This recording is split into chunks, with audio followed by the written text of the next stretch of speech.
So I'm here at Make a Makerspace at Artisans Asylum with Tamara Clammer, and you've come here from Seattle, and you brought with you a project. Tell a little bit about your cool leather project. Okay, this is my first bag that I've ever hand sewn that I used the laser cutter to cut the pieces out instead of cutting it out by hand with the X-Acto blade. The benefit to that is that every hole is perfectly lined up. When I hand stitch it, it has a really nice finished look to it, and I don't have to give any thought really to where the holes are. As long as the quantity is the same on both sides and everything is uniform, it's just going to sew together beautifully. So this would be something that you would hand cut. You'd use a knife to cut along these, right, and then you'd hand punch all the holes. Right. I would have used an X-Acto blade dragged through beeswax to cut them against the steel wool, and then a 4-hole chisel in order to be able to make the holes. So I would have hammered them with something underneath, probably a piece of cork to protect it. Okay. But because of the laser cutter, you can design exactly what you want and how you want it to look. I could not only have the machine do all of the work for me, but I could see it before it happened, and I could tell what it was going to look like. So what this one will look like when it's assembled is that this main flap here and this back pocket will go together, and at the same time this gusset will be stitched.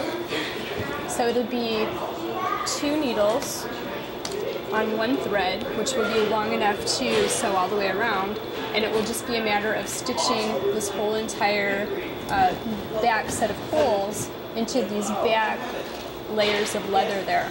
Okay. And so once that's done, it will look like this, and it will have a nice finished edge. And then once the back has been attached, then you put it on that front piece. then I'm done the front. And if I remember, which I didn't remember on the prototype, then I would sandwich this piece. Oh, I see. So while you're sewing it, then you put that piece into there. Right, and actually it would go this direction, so that it's just more firmly connected, and it would have a nicer finish. And then this is the front, and it would just fold down. And initially I was thinking that I would close it in this fashion with a couple of tension rings.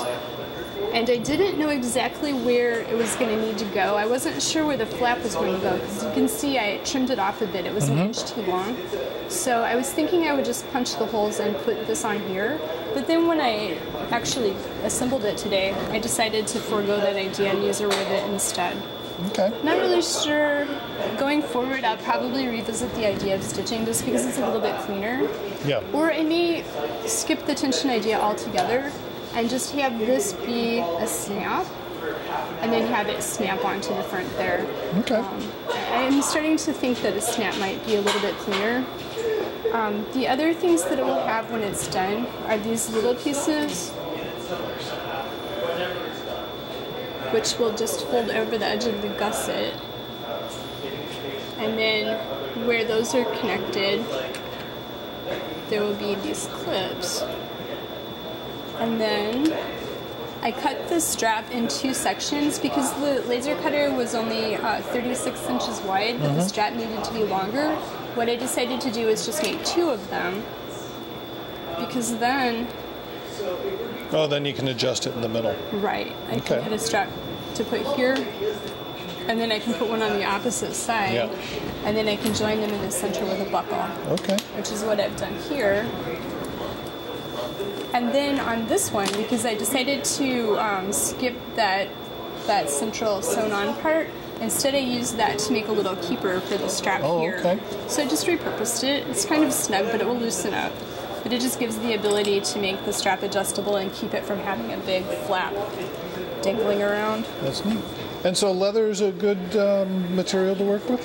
I really enjoy working with it. And the first time I put my hands on it, I just felt some sort of, I don't know, a connection to it, and I've been working with it ever since. I primarily make leather masks, which are made out of vegetable tanned leather. It's in a completely different process.